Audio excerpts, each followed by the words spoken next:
Ciertamente, estamos tocando este punto muy temprano en el episodio, pero esto plantea la posibilidad de que Sasquatchia haya surgido en el noroeste del Pacífico. Porque ya sabes, cuando no tienes la expansión hacia el oeste de Estados Unidos, entonces ¿qué pasa en el oeste?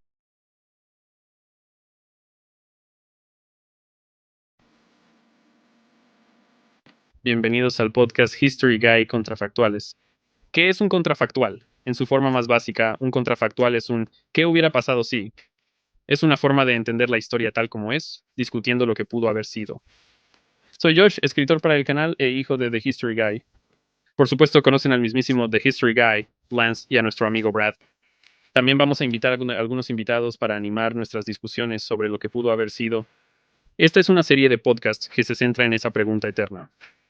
¿Y si En el episodio de hoy hablamos sobre el accidente más mortal que haya afectado a un gabinete presidencial, la explosión del cañón a bordo del USS Princeton en febrero de 1844. La explosión mató tanto al secretario de Estado como al secretario de la Marina y cambió fundamentalmente el rumbo de la época. Pero, ¿y si todo hubiera sido un poco diferente? Sin más preámbulos, permítanme presentarles a The History Guy. ¿Recuerdas ese accidente naval donde 20 civiles resultaron heridos, 6 personas murieron, 2 de ellos secretarios del gabinete de Estados Unidos y el futuro suegro del presidente? Pensarías que si algo así sucediera, lo recordarías, pero sucedió, y no muchos estadounidenses lo recuerdan, aunque es uno de los eventos más significativos en la historia de Estados Unidos. Así que hoy vamos a hablar sobre el desastre del Princeton de 1844. El Princeton era una maravilla, una balandra de guerra a vapor de la Marina de los Estados Unidos. Fue el primer buque de la Marina estadounidense impulsado por una hélice de tornillo accionada por vapor. Era el barco más rápido de la flota y uno de los más avanzados del mundo. Fue diseñada por el genio de la ingeniería John Erickson, con la ayuda del capitán de la Marina Robert Stockton, quien era un oficial naval con conexiones políticas que creía en la modernización de la flota y tenía la influencia política para mover los hilos y lograr que se construyera un barco como este. El 28 de febrero de 1844, el Princeton estaba completamente equipado y listo para zarpar, así que salió en un crucero de demostración recreativo por el Potomac. Entre los invitados estaban el presidente John Tyler, miembros de su gabinete, la ex primera dama Dolly Madison y otros 200 invitados. Y mientras navegaban, podían disfrutar de demostraciones de los 2 enormes cañones principales de 12 pulgadas del Princeton, el Oregon y el Peacemaker, cualquiera de los cuales podía lanzar una bala de cañón de 200 libras a 5 millas de distancia. En la última demostración del día ocurrió un desastre. La recámara del Peacemaker explotó, lanzando metralla hacia la multitud. 6 personas murieron y 20 resultaron heridas. Entre los fallecidos estaban el secretario de Estado de Estados Unidos, Abel P. Upshur, el secretario de la Marina Thomas Walker Gilmore y el senador estatal de Nueva York David Gardner, padre de Julie Gardner, la prometida del presidente Tyler. La causa del accidente fue realmente los celos. Aunque parecía que Erickson y Stockton eran un gran equipo, en realidad Stockton tenía celos de Erickson y trataba en secreto de robarle el crédito por muchas de sus innovaciones. Erickson había diseñado el Oregon y lo hizo usando una construcción reforzada, que es un proceso en el que se colocan anillos de acero caliente alrededor de la base del cañón. Esto se hace para darle mucha más resistencia en la recámara. El Peacemaker, por otro lado, fue hecho por Stockton, y aunque tomó prestados algunos de los diseños de Erickson, no entendía la construcción reforzada. Usó hierro fundido, y resolvió el problema simplemente haciendo el hierro fundido más grueso en la recámara. Eso la hacía ver como un cañón más impresionante, pero tenía el problema de todos los cañones de hierro fundido. El hierro fundido no puede soportar las fuerzas transversales de la explosión. En pocas palabras, debido al diseño, la recámara del Peacemaker iba a explotar en algún momento. Debido a sus conexiones políticas, Stockton pudo evitar la responsabilidad en el tribunal de investigación e incluso intentó culpar a Erickson, a pesar de que Erickson no tuvo nada que ver con la construcción del cañón Peacemaker. Erickson estaba disgustado, ya no confiaba en la Marina, y el programa para modernizar la Marina se detuvo, retrasando a la Marina al menos una década. John Erickson, el mejor ingeniero naval de su época, se negó a trabajar con la Marina de los Estados Unidos durante 17 años hasta que la administración de Lincoln le suplicó durante la Guerra Civil cuando, por supuesto, presentó su diseño revolucionario para el USS Monitor. Pero el efecto más inmediato fue en la elección presidencial de 1844 y eso fue debido a la muerte de Abel P. Upshur.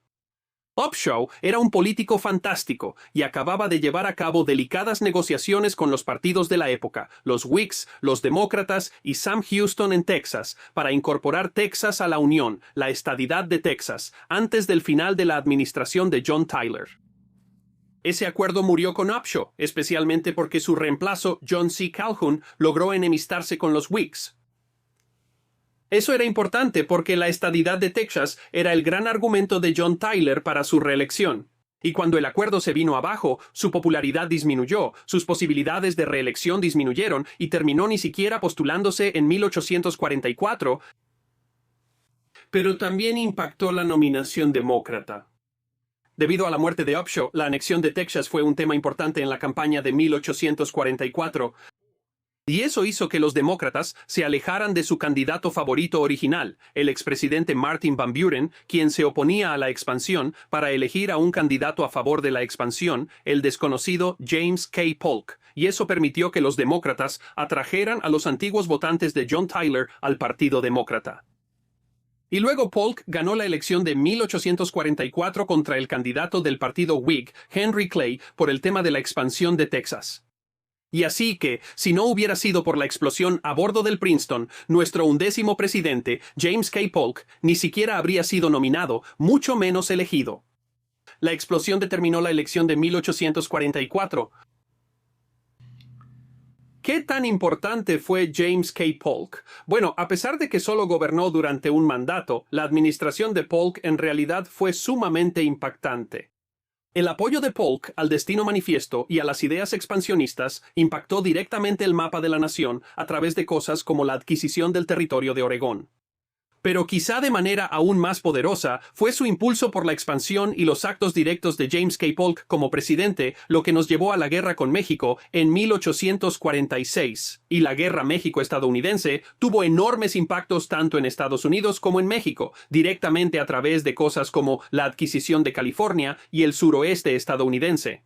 El mapa de Estados Unidos es lo que es hoy gracias a la elección de James K. Polk, pero la guerra con México también exacerbó las divisiones regionales que eventualmente llevarían, 15 años después, a la Guerra Civil estadounidense. Ulysses Grant, quien luchó tanto en la guerra con México como en la guerra civil, argumentó que la guerra civil estadounidense, el momento crucial en la historia de Estados Unidos, que costó la vida a 3/4 de estadounidenses, fue la consecuencia directa de la guerra con México, que fue consecuencia de la elección de James K. Polk, que a su vez fue consecuencia de la explosión a bordo del Princeton en febrero de 1844, Rara vez en la historia, un momento, un breve instante en el tiempo, ha impactado tan profundamente el rumbo de un pueblo y de una nación. Y por eso deberías recordar el desastre del Princeton de 1844. Ahora viene la parte divertida, donde yo, el chico de la historia, y mi amigo de toda la vida, Brad Wagner, discutimos qué podría haber pasado si todo hubiera sido diferente. Hoy también le damos la bienvenida a Brad Geiger, hermano del chico de la historia, al podcast. Así que creo que este es en realidad un contrafactual realmente clásico.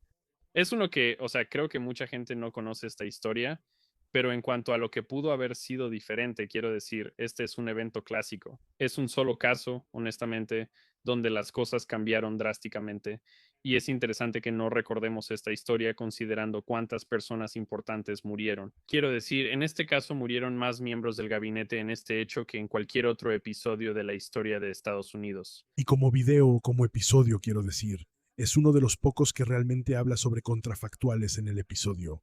O sea, es un poco forzado al final. Es como que se presta mucho a los contrafactuales. Pero ya hablamos de algunos de esos en el video. Pero sí, el periodo anterior a la Guerra Civil, el periodo entre la Revolución y la Guerra Civil, creo que es relativamente poco estudiado en la historia estadounidense. Creo que es algo que no ves mucho si estudias en una clase de historia normal.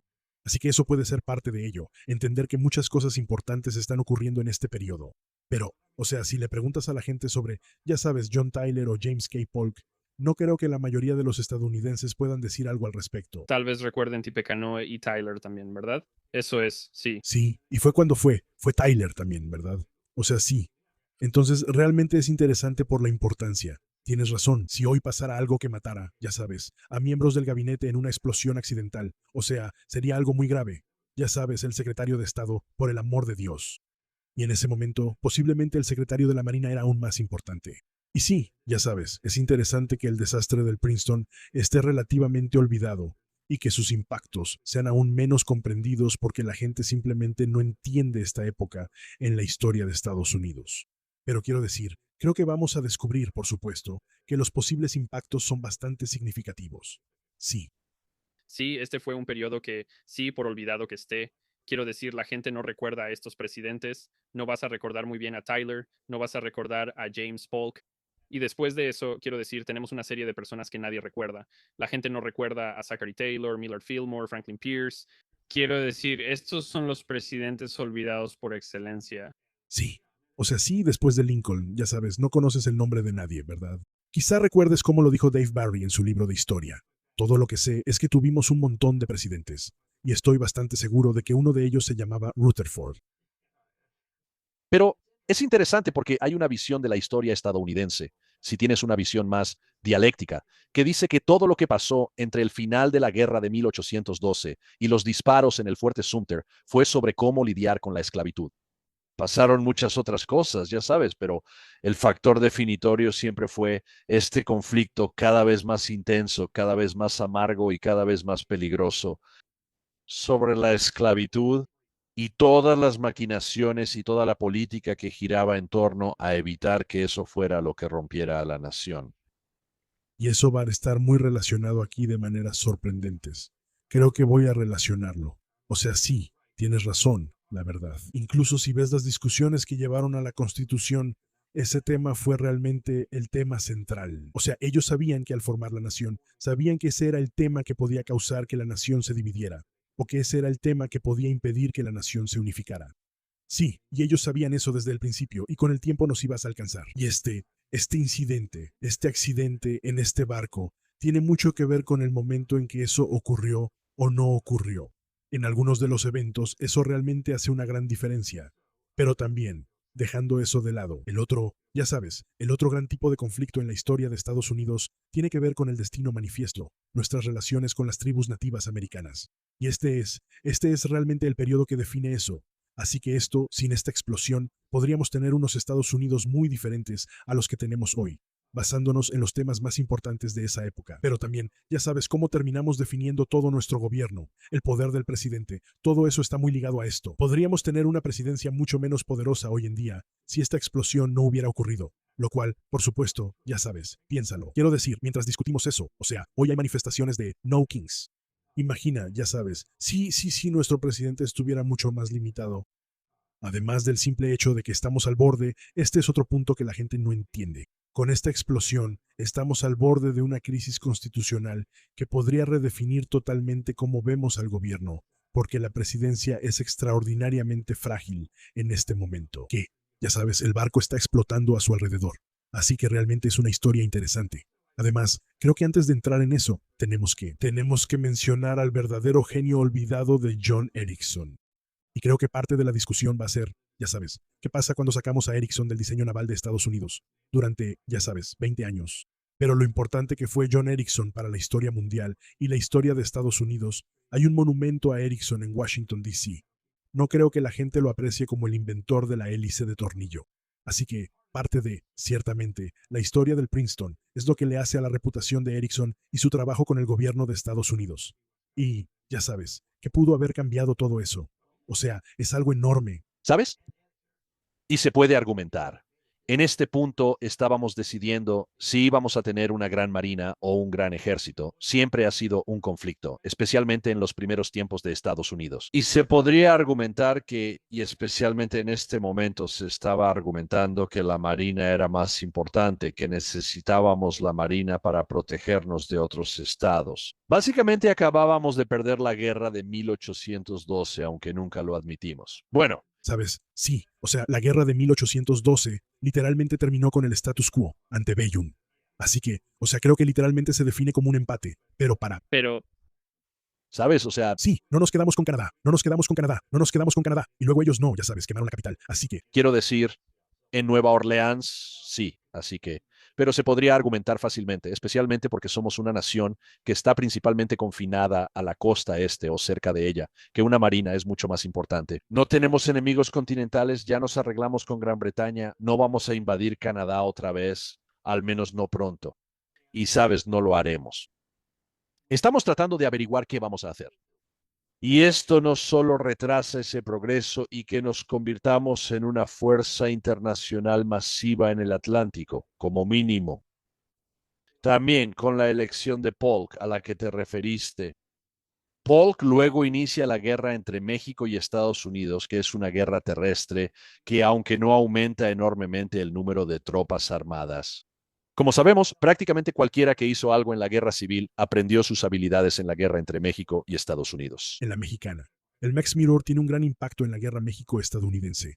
Y esto creo es como lo dice Sandusky Grant, que literalmente la guerra civil realmente comienza con la guerra México-estadounidense. Por otro lado, si Tyler hubiera sido reelegido, que es, ya sabes, uno de los impactos aquí es que realmente saca a Tyler de cualquier posibilidad de ser elegido. Pero si Tyler hubiera sido reelegido, es un poco difícil pensar que no íbamos a terminar en guerra con México, de verdad. Habría sido necesario que alguien como Van Buren fuera elegido para que probablemente no incorporáramos Texas a la Unión, lo cual, ya sabes, inevitablemente iba a llevar a la guerra con México. el sentimiento público era increíblemente fuerte. Creo que incluso, o sea, incluso si Clay hubiera sido elegido, yo creo que Clay habría enfrentado mucho. O sea, ¿cómo podría haber anexado Texas si se hubiera visto obligado a hacerlo? Podría haber sido muy diferente y haber tenido un gran impacto en cómo eso, ya sabes, afectó el futuro. Pero bueno, es difícil de imaginar. Cualquiera iba a ser más diplomático con México que Calhoun, ¿verdad? Sí, sí, bueno, y ya sabes, pero no hay manera de que Estados Unidos, tal como estaba constituido en 1843, no fuera en algún momento a entrar en conflicto con el Imperio Mexicano. Yo no estoy tan seguro de eso. La única manera en que eso va a suceder es si tienes una República de Texas que pueda defenderse como una República de Texas. Porque había un movimiento significativo en Texas que no apoyaba la anexión. Ellos, ya sabes, querían permanecer independientes.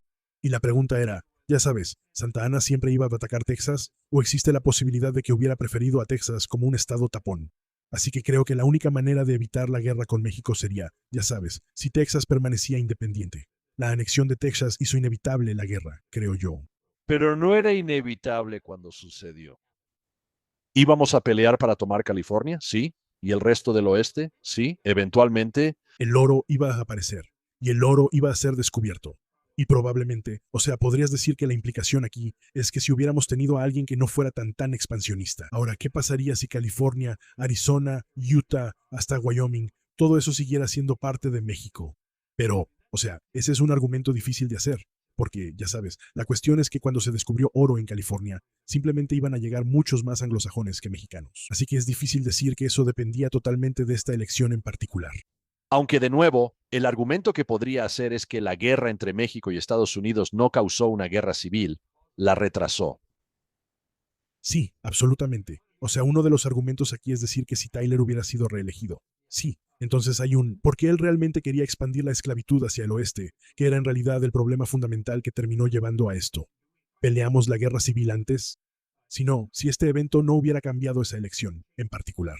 Esa es una pregunta interesante y creo que muy válida. Y sabes, ¿qué significaría si hubiéramos peleado la guerra civil en la década de 1840 en lugar de la de 1860? Y sabes, eso es un poco más difícil de responder.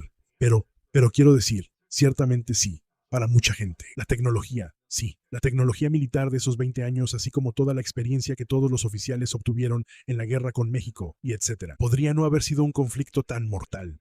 Quiero decir, si se hubiera peleado 20 años antes, porque hay una diferencia significativa en, ya sabes, la artillería y en las armas, en las Fuerzas Armadas, el tamaño de las Fuerzas Armadas y la experiencia, las capacidades de la Marina, todo tipo de cosas. Eso hizo que la guerra civil fuera un conflicto particularmente sangriento. Bueno, si Princeton no explota, seguimos construyendo la Marina y entonces comienza la guerra civil. Lo que eventualmente ayuda, ya sabes, el plan Anaconda, si la Marina se mantiene leal como lo hizo en la guerra civil 15, 20 años antes, Y quiero decir, sí, y el bloqueo se vuelve mucho más eficiente.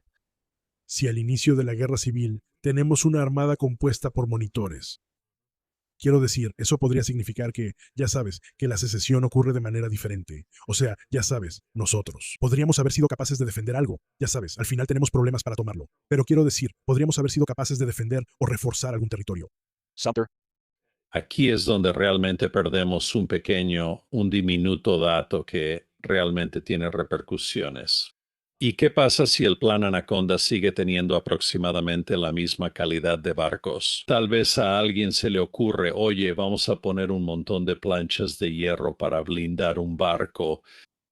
Pero cuando hacen eso, los federales simplemente sacan, ya sabes, el Peacemaker.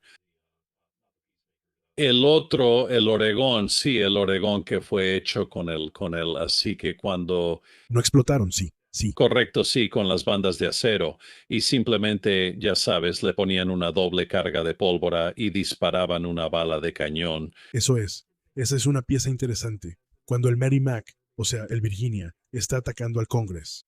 Están disparando el cañón hasta el punto en que el barco literalmente se hunde, pero solo están cargando la mitad de pólvora por la explosión que ocurrió a bordo del Princeton.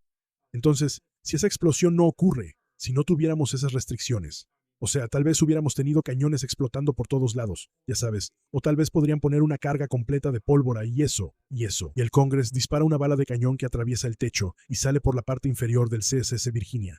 Y la batalla de Hampton Roads, ya sabes, termina, ya sabes, rápidamente. Es una nota al pie. Es un punto interesante, y siempre me pareció curioso que ellos, ya sabes, en el momento en que tu barco se está hundiendo, que alguien en el Congress no dijera, ya sabes, al diablo las reglas y pusiera toda la carga de pólvora. Solo demos lo mejor de nosotros porque nos vamos a hundir, ¿verdad? Bueno, pero la explosión en el Princeton, o especialmente el hecho de que el Princeton explotó y nadie fue responsabilizado por ello, eso causó, y si lo revisas, casi hubo una pausa en la investigación sobre los cañones grandes. Quiero decir, se estaba avanzando en Europa, pero nosotros sí lo hicimos. Ya habíamos enfadado al experto europeo. La tecnología no se desarrolló como podría haberlo hecho si solo hubieran disparado 2 veces con el Peacemaker en vez de 3. bueno, es cierto, quiero decir, y sabes, se disparó de nuevo porque el mayordomo del presidente quería. Pero quiero decir, eventualmente uno pensaría que ese cañón iba a explotar. O sea, iban a hacerlo. El secretario de la Marina no iba a estar allí, sí. Sí, tienes razón, no lo habrías hecho, necesariamente. El presidente no iba a estar abajo. O sea, no es solo que el Peacemaker explotó. Si explotaba y mataba a un montón de guardiamarinas, Habría sido diferente. Sí, o sea, en ese caso, habría habido una verdadera investigación. Entonces habría sido real. podría haber llevado a, ya sabes, a que ellos más o menos culparan a Erickson. O, ya sabes, porque Stockton iba a hacer eso. Y eso aún podría haber eliminado algunas cosas en cuanto a la Marina, pero tienes razón. No habría tenido estas enormes implicaciones que surgen cuando matas a miembros increíblemente capaces del gabinete. Claro, Potencialmente el próximo presidente de los Estados Unidos, un hombre que al menos, quiero decir, nadie recuerda a Abel Upshaw, pero sí, tal vez lo hubieran hecho. Sí, él pudo haber sido presidente. Quiero decir, ciertamente era la persona ahí que tal vez tenía más potencial, que fue la que tenía más promesa y que murió en ese accidente. Sí. Así que eso nos lleva a una de las preguntas con la que podríamos haber empezado. ¿Qué hubiera pasado si esto hubiera matado a Tyler? Porque era una época muy loca. Él, recuerdas, se convirtió en presidente porque era vicepresidente y Taylor murió. No había manera de reemplazar al vicepresidente, así que no teníamos vicepresidente.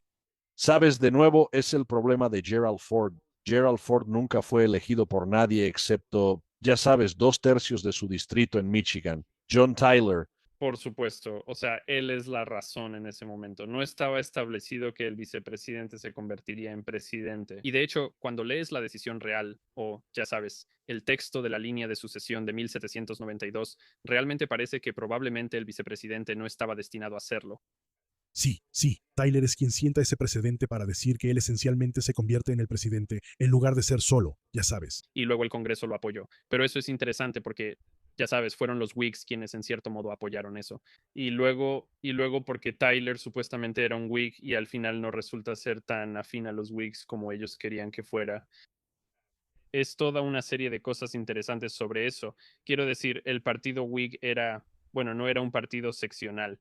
Tenían alas en el norte y en el sur. Eso era algo que todavía estaba ocurriendo en ese momento y también con los demócratas. Pero los Whigs eran, si los Whigs hubieran podido continuar, ya sabes, mantener esa coalición unida, porque lo que pasa es que esa coalición se desmorona. Es parte de la razón por la que solo hay demócratas en la década de 1850, porque la coalición Whig se desmorona. Si ellos hubieran podido mantener eso, quiero decir, podría haber retrasado mucho. O sea, esa capacidad de intentar frenar el seccionalismo era gran parte de lo que los Whigs intentaban hacer. Es por eso que Henry Clay no hizo una gran declaración sobre si quería anexar Texas o no, porque sabían que cualquier cosa que dijera iba a socavar la capacidad de la coalición para existir. Y ahí es realmente donde está la política aquí en los años 1840. Entonces, la pregunta es, ya sabes, la posición Whig, ¿podrían haber extendido eso? ¿Podrían haber existido Whigs en los años 1850? Además, Zachary Taylor era un Whig y Millard Fillmore también lo era, pero fue ineficaz. Pero la pregunta es, ya sabes, si podrían haber continuado con eso o si este fue un periodo en el que el seccionalismo estaba tomando tanto control que los Whigs no podrían, ya sabes, haber cambiado la historia ganando esta elección. Ya sabes, y de nuevo, el colapso de los partidos tradicionales estadounidenses desde la década de 1840 hasta la elección de Lincoln está inevitablemente ligado al seccionalismo. Y eso, por supuesto, está inevitablemente ligado al tema de la esclavitud, ya sabes. Y es algo impensable hoy en día porque estos partidos han sido estables por tanto tiempo que, ya sabes, los partidos literalmente subían y luego caían. Y sí, y eso tenía, quiero decir, estaba ligado a la esclavitud, pero también ciertamente estaba ligado a lo que pasó aquí, el colapso de los Whigs. Lo cual, ya sabes, de nuevo, si no fuera por esta explosión, ¿tendríamos los partidos que tenemos hoy en día? Sí, bueno, si los Whigs, si John Tyler sobrevive a esto, si el Princeton no explota y John Tyler puede seguir en la contienda, ni siquiera tiene que ganar en 1844, pero sigue estando en la carrera. Entonces, si él divide a los demócratas todavía postulan a Polk y se divide el voto. Eso hace que Clay sea presidente. Entonces, el partido que parece estar hecho un desastre en 1844 son los demócratas, no los Whigs. Y esos son los Whigs que parecían ser el desastre en 1844, después de que, ya sabes, su candidato muere y John Tyler básicamente tiene que ser expulsado del partido. Y eso podría ser significativo. Sin duda, una presidencia de Clay sería algo muy diferente. Sí, Absolutamente, sí. ¿Sabes? Sería radicalmente diferente. Sí, en casi todos los sentidos. Y Clay era, ya sabes, Clay fue el tipo que casi fue presidente como 3 veces. y lo sorprendente es que ese triunvirato, ese Webster, Calhoun y Clay, ninguno de los tres. Y Clay podría haber sido el que más esperabas. Sí, ciertamente era el que tenía más, él tenía más peso político. Sabes, con el paso de los años, sí, no tuvo ningún escándalo importante. Y en general se considera, al menos algunos, aparentemente algunos académicos creen que él fue la persona más calificada que nunca llegó a ser presidente. Pero quiero decir, cuando hablas de peso político en ese momento, por supuesto, también estábamos hablando de Van Buren. Van Buren todavía está muy presente en este punto. Sí, sí, el expresidente. Sí, ¿sabes? Los demócratas pudieron haber postulado a muchas personas diferentes. Quiero decir, este es uno de los, creo que este podría ser el primero en el que tuvimos un candidato sorpresa. Y la cosa es que los demócratas tenían una larga lista de personas que querían postularse, incluyendo a 3 ex vicepresidentes y al propio Van Buren, que ya había sido presidente, que habría intentado tomar ese puesto. Pero ya sabes, Van Buren termina saliendo de la contienda básicamente por no apoyar a Texas. Quiero decir, realmente la elección de 1844 se decide por la cuestión de Texas. Por eso es tan interesante. Esa fue una cuestión muy reñida, ¿sí? No era algo decidido de antemano. Había mucha oposición. El movimiento abolicionista también empieza a consolidarse en ese momento. Se puede argumentar que, aunque la abolición ya era un tema importante en ese momento, la admisión de Texas, de una manera que se percibía como puramente seccional, realmente empieza a llevar el movimiento abolicionista en el norte a un lugar mucho más radical. Pasa de mucha resistencia silenciosa y del tipo de pensamiento cuáquero a la idea de que esto solo se puede lograr mediante la violencia, que el sistema electoral no puede resolver este problema. Ese es el punto aquí, sin embargo. Si Gilmer no hubiera muerto, entonces hay muchas posibilidades de que anexáramos Texas antes de las elecciones. Sí, si quitas Texas, si quitas la anexión de Texas de las elecciones, entonces llegas a una situación muy diferente, y ahí es cuando tienes la posibilidad de otro candidato demócrata. Ahí es donde puedes tener a Van Buren. Entonces, o sea, ese era el verdadero problema, si realmente estaba en la boleta o no. Y claro, ya sabes, Tyler era muy expansionista.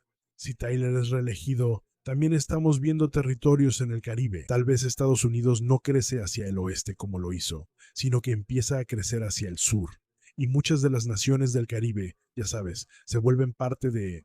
O sea, imagina una esfera de Estados Unidos que va desde Maine hasta México, pero que no pasa de Missouri o del Mississippi. Sí, una de las posesiones españolas en el Caribe, obviamente, esa gran isla llamada Cuba, que siempre estuvo en el radar de Estados Unidos como un área potencial que podríamos querer anexar. Así que esa idea realmente nunca ha desaparecido. Es Parece que ser 2026.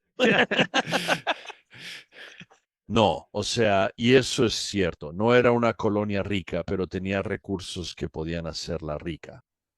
Obviamente habría entrado como una nación esclavista, como un estado esclavista, Bueno, y eso es si logras la expansión. si logras la expansión, porque parte de todo el objetivo era expandirse hacia el sur o el oeste con la esclavitud. Si realmente logras la expansión de los estados esclavistas, eso también cambia, recuerda, el Congreso, de modo que terminas teniendo, en lugar de un equilibrio, una mayoría esclavista. Más senadores esclavistas. Eso pone a los Estados Unidos en una posición diferente. Y eso lleva a una guerra civil donde es el norte el que se separa. Bueno, porque sí es. Importa quién era el presidente, si era a favor de la esclavitud.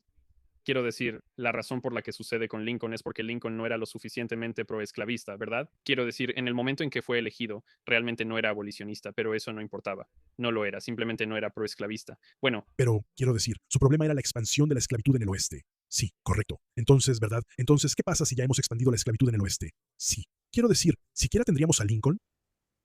Bueno, la guerra civil se vería como, ya sabes, el norte separándose. Sí, quiero decir, si la guerra civil llega antes, porque no matamos a Gilmer o Upshaw, o sí o no matamos a Tyler o lo que sea. Quiero decir, si la guerra civil llega antes, ¿cómo se vería diferente? Y es posible que en realidad sea el norte el que se está separando de la Unión. Y si eso es cierto, el sur simplemente dice adiós y terminamos con dos países.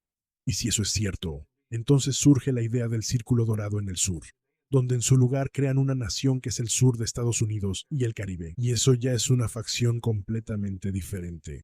Y el norte sigue su propio camino, y probablemente no quiera expandirse o, ya sabes, incluso, no sé, hasta podría volver a unirse al Imperio Británico o algo así. O sea, ahí tienes facciones completamente diferentes. Sin duda se mueven hacia el oeste, sin duda forman lo que en ese país se llama los territorios del noroeste. Pero sí, o sea, la idea de que iban a existir dos naciones después de que empezó la guerra civil en 1860 es ridícula. Eso nunca iba a pasar. La idea de que podrían haber existido dos naciones en 1850. Esa es una pregunta diferente. Ese es un momento diferente, una pregunta diferente. De nuevo, si no tienes la guerra entre México y Estados Unidos, no tienes los ejércitos. Puedes ver al norte diciendo, vamos a tomar nuestra marina e irnos. Y ya sabes, se vuelve menos, debemos acabar con la esclavitud y más, ya no nos vamos a asociar con esclavistas. Y eso o esos son dos ideas diferentes. ¿Sabes cuál es la relación entre la nación sureña, como quieras llamarla, y México? Es- Sí. O sea, hay muchísima gente dispuesta a ir de filibustero. O sea, esa relación podría ser que ellos, ya sabes, que sean capaces de, ya sabes, ganar terreno para tomar el control de gobiernos en toda Centroamérica y Sudamérica. mm, tampoco podemos descartar el impacto del hecho de que la migración mormona está empezando más o menos en este momento. Y de repente tienes un gran grupo de personas que son percibidas como anglosajonas, ciertamente no españolas ni nativas, que han decidido que Salt Lake City y sus alrededores es donde van a formar su nueva comunidad. Siempre existía la posibilidad de que hubiera un estado mormón, que ese estado mormón no quisiera ser parte de la Unión. Y esto podría hacer que eso fuera más posible. Así que, ya sabes, estamos hablando de un juego de guerra realmente interesante aquí si existiera un gran estado mormón. Y, por supuesto, eso podría haber significado guerra con Gran Bretaña por la cuestión de Oregón. Si las cosas hubieran sido diferentes, porque al final resolvimos eso pacíficamente, pero, quiero decir, no necesariamente habría sido así bajo Tyler. Pero ciertamente plantea, estamos llegando temprano a este punto en el episodio, pero ciertamente plantea la posibilidad de que Sasquatchia podría haber surgido en el noroeste del Pacífico. Porque ya sabes, cuando no tienes a los Estados Unidos, expansión hacia el oeste. Entonces, ¿qué pasa en el oeste? Así que, quiero decir, ya sabes, tal vez tengamos un estado nativo americano independiente que pueda mantenerse independiente. Tal vez tengamos un estado mormón independiente. Tal vez tengamos una California independiente. Esa es la pregunta más interesante. Un estado independiente en el norte de California. Sí, o bueno, quiero decir, ya sabes, toda California. O sea, al final, después de que descubres oro, ¿no? Son los anglosajones los que van allá. Pero, ¿qué es lo que determina que eso tenga que ser parte de Estados Unidos y no su propio estado? E incluso hubo un gobierno californiano independiente por un tiempo muy breve. Y por supuesto, ya sabes, ¿Rusia iba a vender Alaska? Sí, si tienes una situación completamente diferente. O sea, si vas, literalmente, al oeste del Mississippi, tienes un montón de posibilidades. Que estas partes sean de Canadá, que sean naciones nativas americanas independientes, que sean parte de algo distinto a Estados Unidos, o de una nación mormona. O sea, vaya, Sasquatch ni siquiera es la idea más loca que hay. ¿Verdad? Por una vez, Sasquatchino es el más extremo de todos. Nuevo México y Arizona no tienen ningún valor inherente hasta que, Los extraterrestres lleguen a Roswell. En ese caso, ganamos. en ese punto. Pero no, o sea, si lo piensas, si hay un norte y un sur, llámalos como quieras. Sí, California tiene valor. Hay cierto valor en las llanuras. Nadie ve a Nuevo México y Arizona como la zona dorada. Ya sabes, lo queríamos por, bueno, excepto para llegar a California. Deseret. O sea, el estado de Deseret. Me preguntaba todo eso. Y eso sería si hubiera existido un estado de Deseret, que habría sido un estado mormón.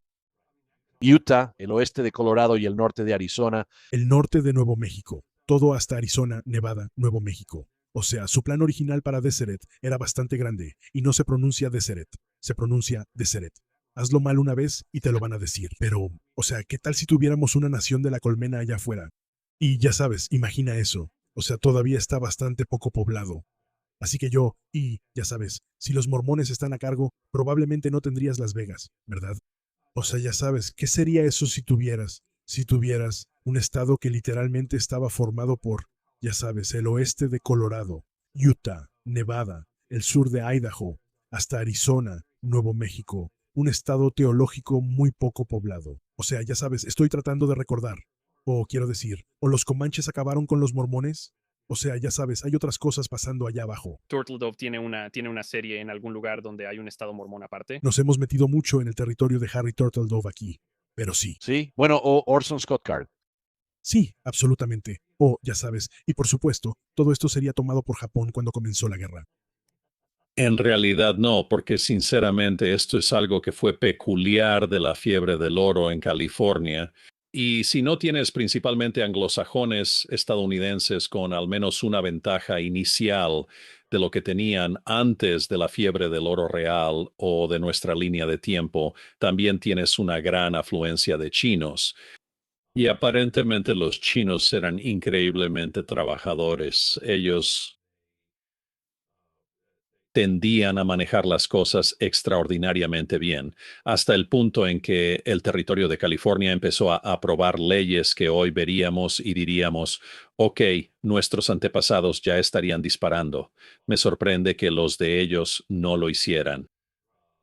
Porque básicamente, sí, básicamente el territorio de California estaba confiscando muchas de las ganancias específicamente de los chinos. Así que si tienes una población china significativa, y en ese momento, ya sabes, en la década de 1830, California estaba habitada por menos de 10,000 españoles. Sí. Está bien, sí, vamos a concentrarnos aquí. Y la Nación de México en la década de 1830 tiene aproximadamente 2.4 millones. No, disculpen, aproximadamente 8 millones contra 24 millones en los Estados Unidos.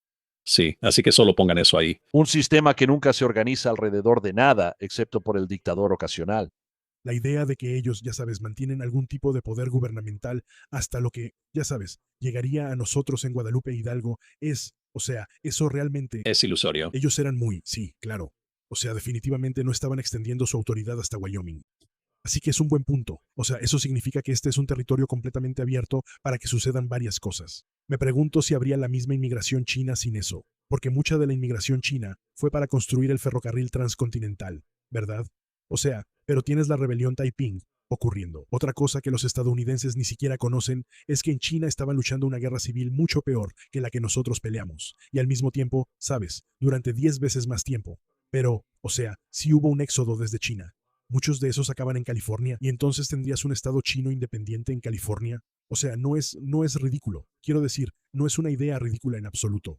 ¿Cómo se vería California sin Estados Unidos, sin estar unida a Estados Unidos? Sí. Podría ser española, podría ser mexicana, podría ser británica.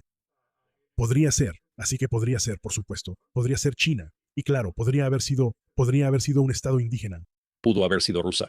Pudo haber sido Rusia. Pudo haber sido Rusia, sí. Rusia sí reclamó hasta el norte de California. Entonces, ya sabes, quién sabe. Y sí, bueno, quién sabe quién dirige California hoy en día. Sí.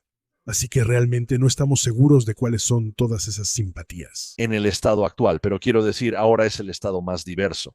Sí, ¿por qué no lo sería? Por su ubicación, por lo accesible que es y por su historia, una república del oso multirracial no es imposible. No, no, no. Si nosotros, ya sabes, o tal vez porque Tyler era tan expansionista, tal vez nosotros, ya sabes, los Estados Unidos reclaman California antes, y eso también lleva a un camino diferente.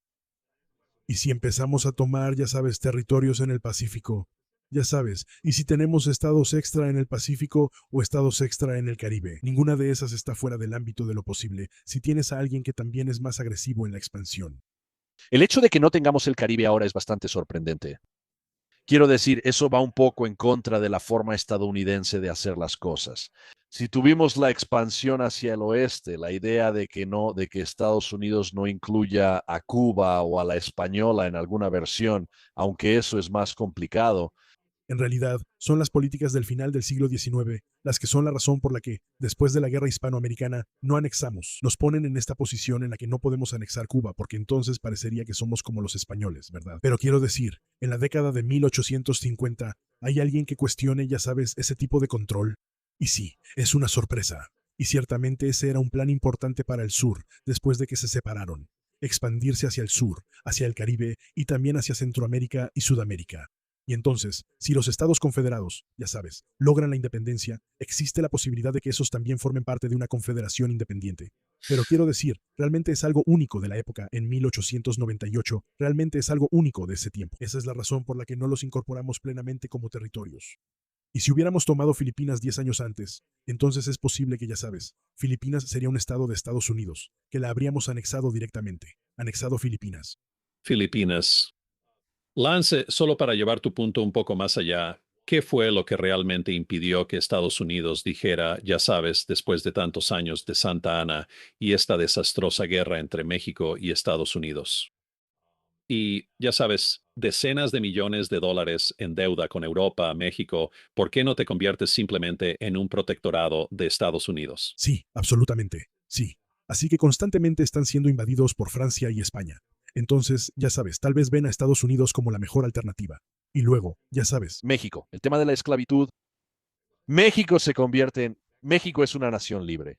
Han prohibido la esclavitud, pero están en el sur. Quiero decir, sí tienen cierta afinidad por Texas. Entonces, ¿existe una república tejano-mexicana?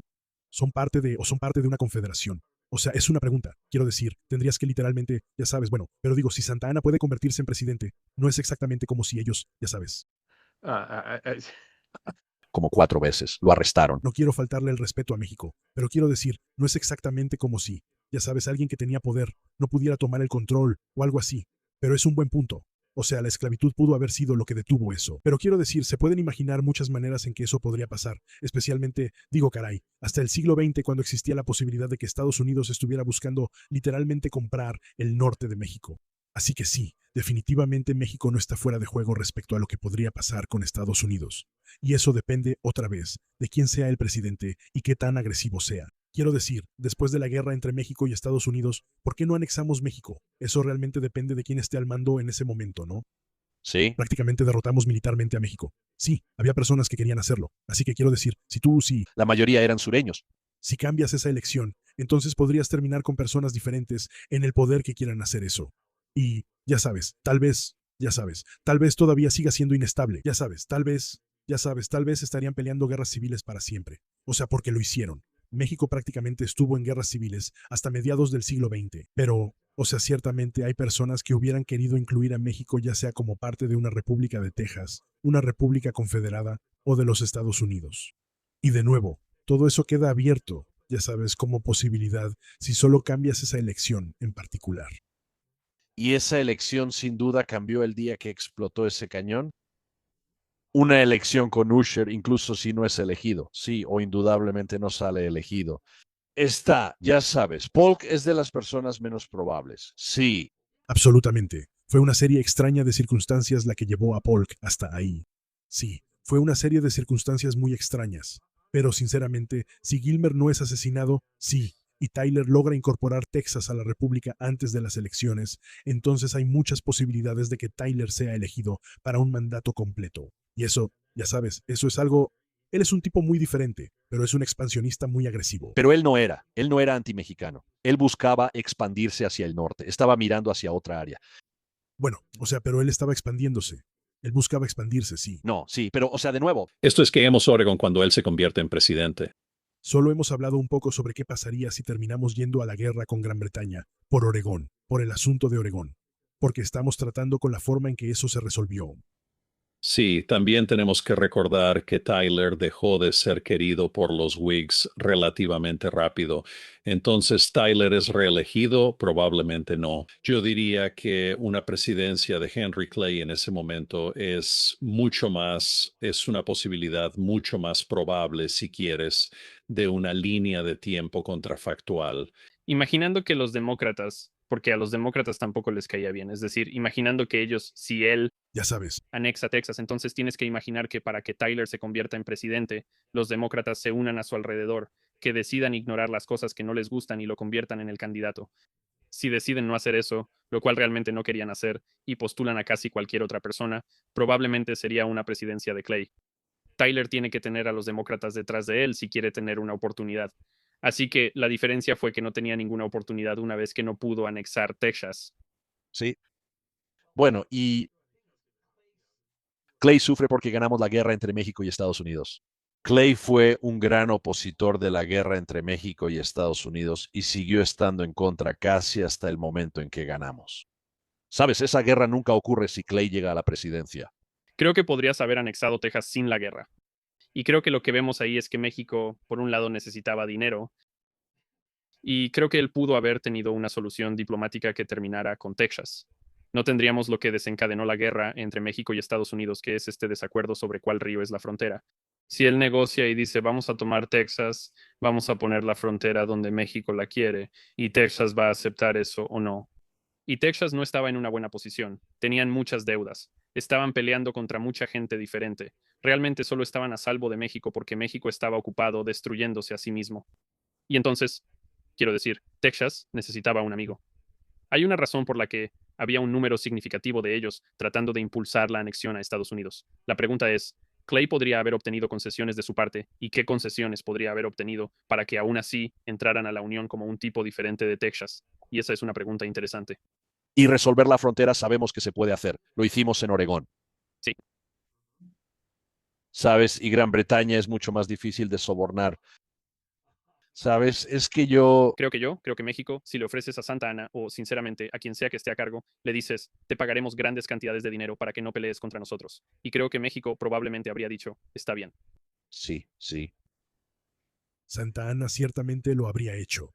No sé si eso habría sido popular, pero sí, él. O sea, ya sabes, demostramos con la venta de la mesilla que él, ya sabes, estaba dispuesto a vender tierras por dinero. Es si vamos a... Si vamos a huir con la pierna de Santa Ana, entonces, ya sabes, bueno, Quiero decir, quién sabe que no nos llevaremos. Si quieres hablar de alguien que ha sido injustamente olvidado, es Henry Clay. Sí, Dominó la política estadounidense durante 30 años. creo que si le preguntas al estadounidense promedio, podría decir, sí, el nombre me suena familiar.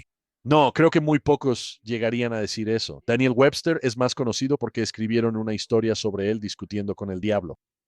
Quiero decir, ya sabes, Clay y Calhoun eventualmente. Se volvieron locos con el tiempo. Pero supongo que Webster pudo haber sido presidente aquí si hubiera decidido, pudo haber sido al menos un nominado, si no fuera porque estaba ocupado tratando de lucirse con Clay, así que se quedó en el gabinete de Tyler.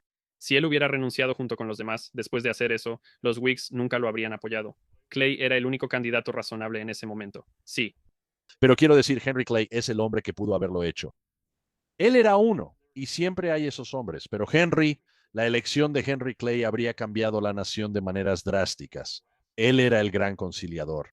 Él, Clay, es el único hombre que puedo imaginar que podría haber pospuesto la guerra civil por otros 20 años. Además de ser el gran conciliador, creo que él habría tenido otro impacto profundo. Y como estudiante del sistema americano, que era esencialmente una filosofía que, ya sabes, la mejor manera de maximizar lo que sucede en la sociedad es asegurarse de que el gobierno intervenga periódicamente en temas de infraestructura y finanzas para promover el comercio, construir la economía y distribuir la riqueza, la prosperidad y todos los beneficios de una sociedad civilizada. Así que sí, 4 años de ese periodo anterior a la guerra civil y el norte llega en una posición relativamente más fuerte de cara a la guerra civil. O si la guerra civil comienza antes, digamos en 1850, porque el compromiso de 1850, por la razón que sea, ya no satisface a los más radicales. Entonces, sí, posiblemente tendrías una guerra civil mucho más intensa, mucho más corta y, con suerte, mucho menos mortal, con un voy a llamarlo un resultado más o menos bueno, porque ya sabes, ciertamente la guerra civil estadounidense no terminó con todos los problemas relacionados con la raza y la esclavitud en Estados Unidos.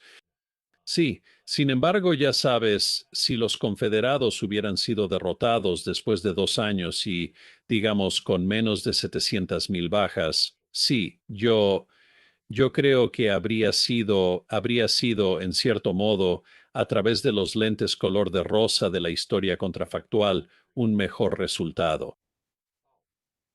La reconstrucción sería completamente diferente.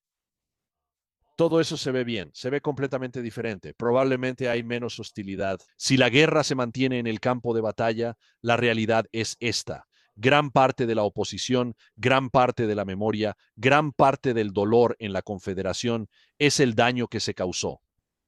Si la batalla se hubiera seguido librando en los estados fronterizos y hubiera sido menos mortal y menos dañina para las poblaciones civiles del sur, la reconstrucción se vería diferente. Sabes, esa causa perdida honorable se vería muy diferente. La causa perdida se construye sobre las ruinas de Atlanta y Savannah y la marcha de Sherman hacia el mar. El mejor argumento que he escuchado de que, ya sabes, la guerra civil es realmente como la primera de las guerras verdaderamente modernas, es que son dos naciones, o bueno, dos áreas de la misma nación, ambas totalmente movilizadas y ambas dispuestas a sacrificar cientos de miles de vidas. Correcto. Y luego tienen la tecnología. Para hacerlo. Tecnología de la bala Minié en lugar de mosquetes de ánima lisa y, ya sabes, cañones estriados. Sí, sí. Y quiero decir, hay mucho de la guerra industrial, ya sabes, ferrocarriles y cosas así. Hay mucho de la revolución industrial. Eso es otra cosa. Sí, eso incluso antes, 10 o 15 años, sí. Reconocimiento aéreo. Sí, o sea, hay muchas cosas que se innovaron ahí.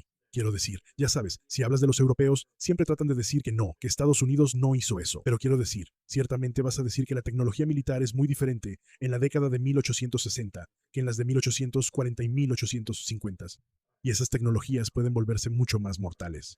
Y sabes, Europa también experimentó eso en las guerras italianas y en Crimea y cosas así. Pero llegó en un momento en que, ya sabes, la guerra civil de Estados Unidos fue el campo de pruebas para muchas armas modernas muy mortales, incluso ametralladoras, aunque no fueran de mucha utilidad. fue la primera guerra en la que la mayoría de los soldados estaban armados con mosquetes estriados. Sí, con mercados privados sí. Ya existían antes, esta fue la primera vez que se usaron ampliamente por ambos bandos. Sí, lo que aumentó mucho el alcance y la capacidad destructiva.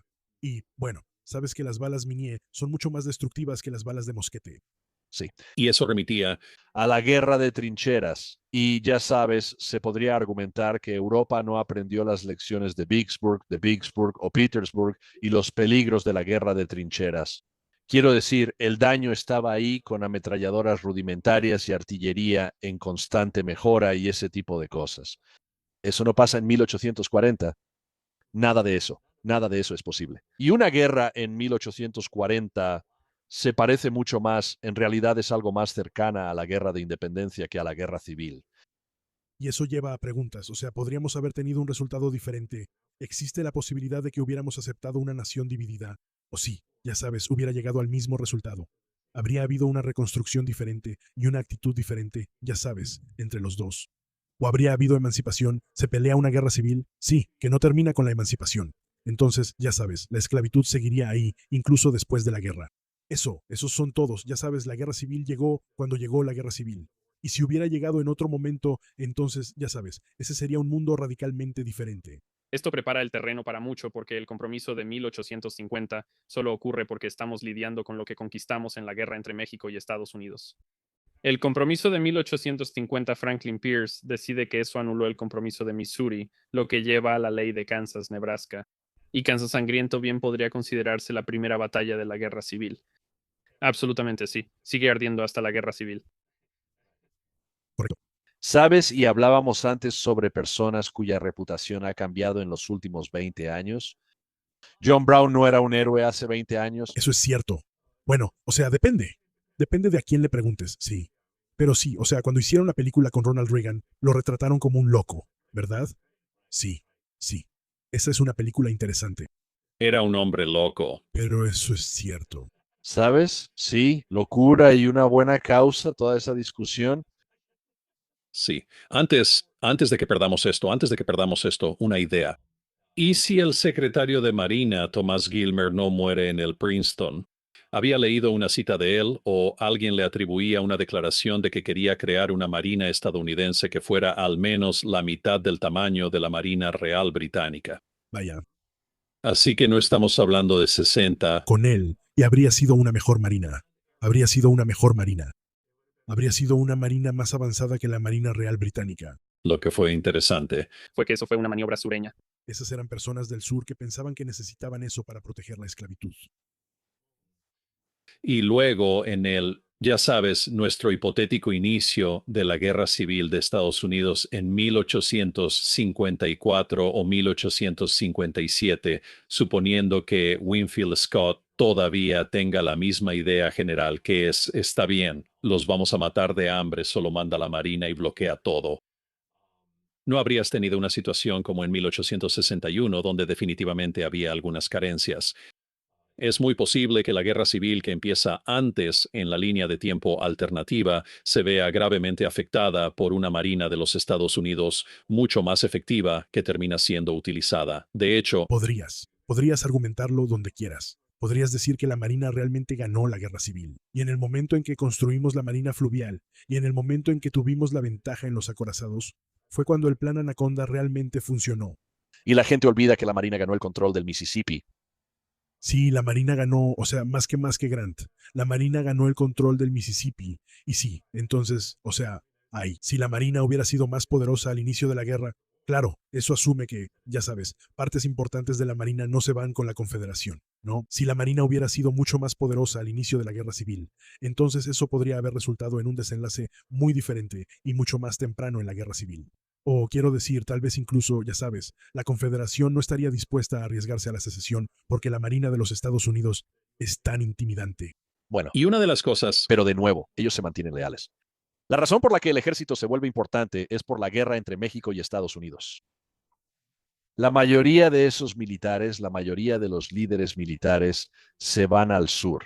No todos, ni de lejos, pero no todos. En cambio, la Marina es el área más importante y está siendo promovida por personas como Gilmore y Tyler, etc. ¿Los sureños van a Annapolis en lugar de West Point? Esa es una pregunta interesante. sí, entonces, ¿y si pasa eso? Sí, ¿qué pasa si hay una división? ¿Qué pasa si tienes una marina mucho más efectiva, pero está dividida, verdad? Muy bien, entonces volvemos a lo mismo, volvemos a una guerra civil más larga y sangrienta. Prácticamente no importa cuándo empiece, ya sabes, suponiendo que sea después de que ya se hayan construido bastantes nuevos buques de guerra, ya sabes, el hecho es, Si la Marina Confederada logra realmente mantenerse firme, entonces hay una mayor probabilidad de que terminen obteniendo apoyo europeo.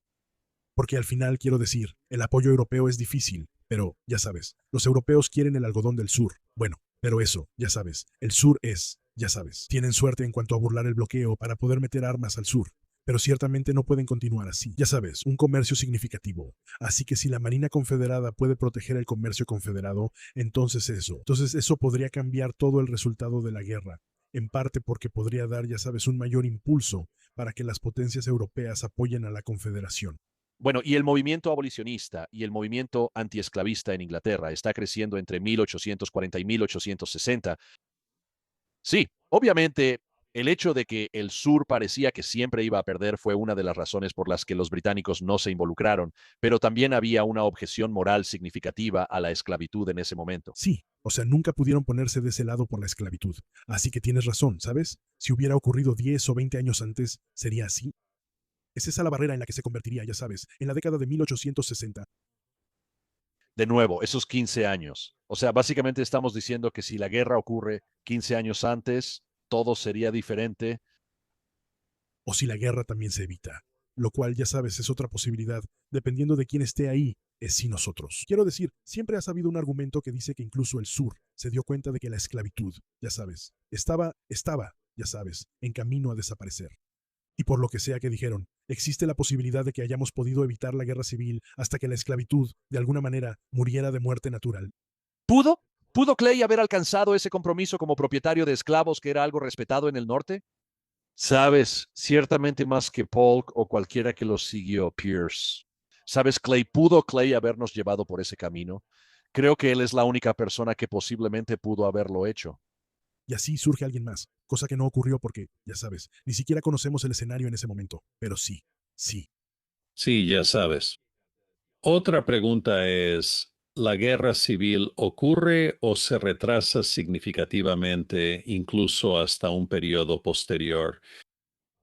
Porque no surge el nuevo partido republicano ni un líder como Abraham Lincoln. Sabes, Abraham Lincoln no era el que llevaba la espada diciendo, sí, vamos a golpear al sur, pero el sur estaba lo suficientemente asustado por la presidencia de Abraham Lincoln que decidieron que ahora era el momento de literalmente apretar el gatillo. Bueno, y de nuevo, si Upshaw se convierte en presidente o Clay se convierte en presidente, sabes, estábamos hablando de presidentes poco probables. Polk, Lincoln ya no está. Lincoln está en esa lista. Sí, sí, sí. Ciertamente fue producto de circunstancias absolutamente únicas que lo llevaron ahí. Y es extraordinario que tuviera las capacidades que tenía, considerando la manera en que llegó al cargo. Porque sí, lo fue. Ciertamente no estaba garantizado que él fuera a ganar esa elección, que fuera a ganar esa nominación. ¿Verdad? No, o sea, ellos. No tienes que cambiar mucho la historia. No tienes que, ya sabes, detienes lo de Princeton.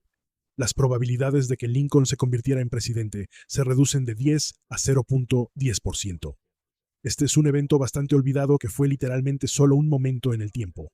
O sea, estábamos hablando de esto. Todo esto tomó, ya sabes, menos de 2 segundos para que ocurriera esta explosión y tuvo un impacto enorme. Rara vez ocurre algo tan dramático como esto ya sabes, es como si un tornado golpeara la Casa Blanca durante una reunión del gabinete. Sí. Y por eso es algo sorprendente que sea así.